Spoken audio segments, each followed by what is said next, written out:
Kalunos-lunos ang natunghayang sitwasyon ni Pangulong Marcos Jr. sa ating po mga kababayan dyan sa Davao Region matapos tumama ang malakas na magnitude 7.4 na lindol. Target ngayon ng mga ahensya ng gobyerno na agad mabigyan ng maayos na matutuluyan ng nasa 300 mga pamilya na nawasak ang mga bahay dahil sa malakas na pagyanig. Nag-iwan naman ang Pangulong Marcos Jr. ng milyon-milyong pisong halaga ng financial aid para sa pangangailangan ng mga apektado ng lindol sa buong rehiyon. Kunin natin ang live report mula kay Vic Sumintak, live mula sa Mati City sa Davao Oriental. Vic, mayong gabi ka ni Muria. Mayong gabi, Sir Alex. Tayo'y nakabalik na dito sa provincial capital ng Davao del Norte na kung saan narito ang Incident Operation Center ng Provincial Disaster Risk Management Office of PDRRMO na sila ang nagsasagawa ng assessment kaugnay pa rin ng epekto ng 7.4 na magnitude ng lindol dito sa naturang lalawigan.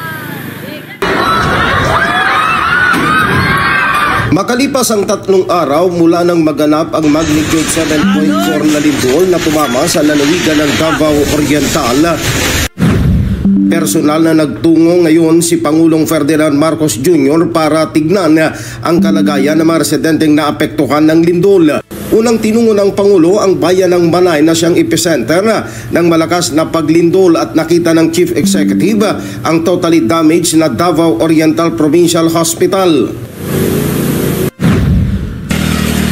Pagkatapos ay nagtungo si PBBM sa bayan ng Tarragona na matindi ring tinamaan ng lindol kung saan mayroong 2 naiulat na namatay at personal na inikot ng Pangulo ang mga evacuation centers. Sa bayan ng Tarragona, isinagawa ang situation briefing ng Pangulo mula sa iba't ibang ahensya ng pamahalaan na kinabibilangan ng DPWH, DSWD, DOH at OCD kasama ang mga local government units.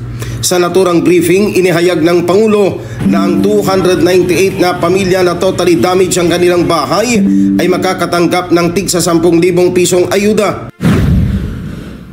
It is what we can see is going to be the necessary support that we are going to give. We will have to find a place na maganda naman ng kanilang lagay. So we are providing meals from the mobile kitchen. Magbibigay din tayo ng 10,000 piso na para sa mga pamilyang tuluyang nasira na ang tahanan.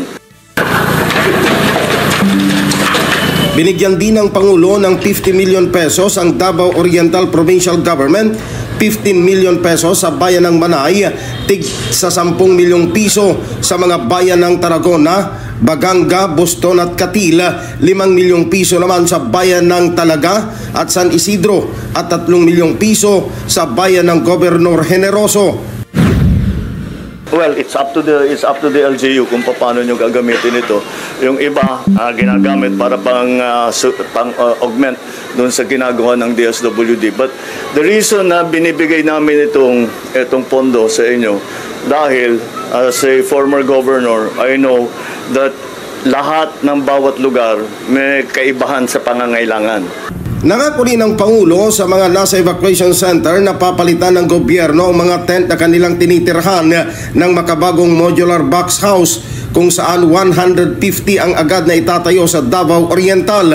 Huling pinuntahan ng Pangulo ang Davao Provincial Hospital sa Mati City kung saan hanggang ngayon ay nasa labas ng hospital ang mga pasyente dahil hindi pa natatapos ang structural integrity assessment sa gusali na napinsala din ng lindol.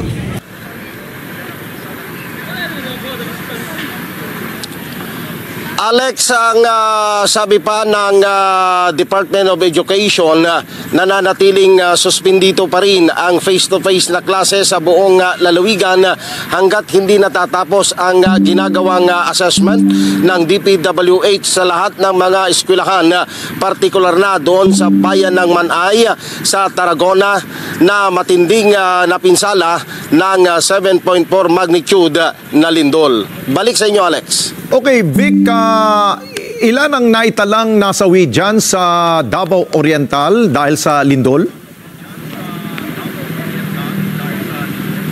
Sa record ng PDRRMO, 7. Pero sa record ng OCD, 8. Pero kanina, niliwanag ni Tarragona Mayor Benji Bulaong na mayroon pang isa na nasa ospital na namatay na rin. Kaya nagtali na yung OCD at saka ng PDRRMO na Davao Oriental ng total fatalities ay 8 dito sa naganap na paglindol, Alex.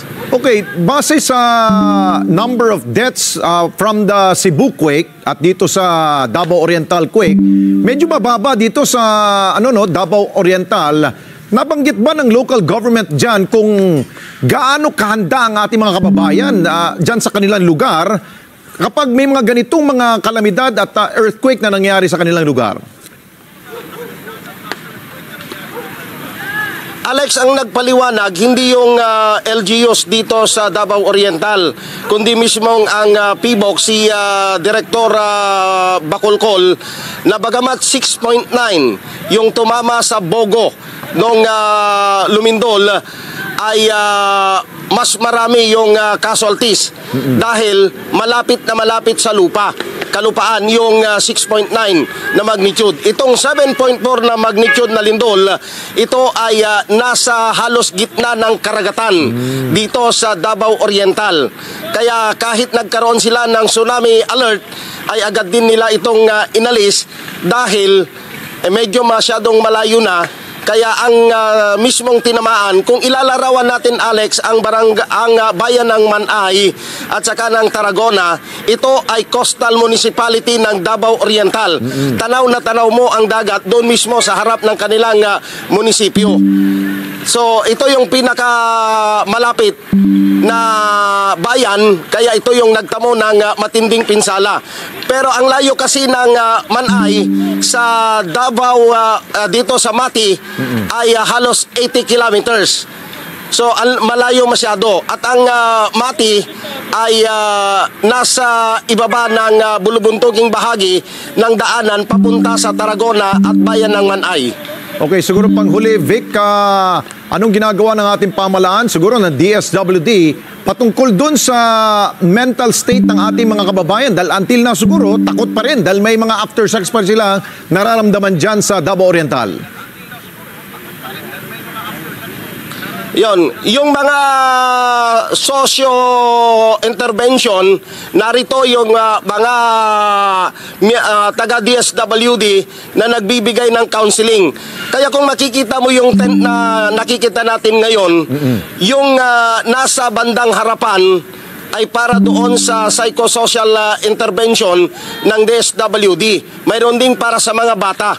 Kina-counsel sila dahil very traumatic yung kanilang dinanas. Kaya ang DSWD, maliban sa mga family food packs na kanilang pinapadala, ay yung counseling ang trabaho ng mga social services, mga social workers ng DSWD, Alex. Okay, maraming salamat sa iyo, Vic Sumintak. Dagang salamat, ha? Galing po dyan sa Mati, sa Davao Oriental. Thank you.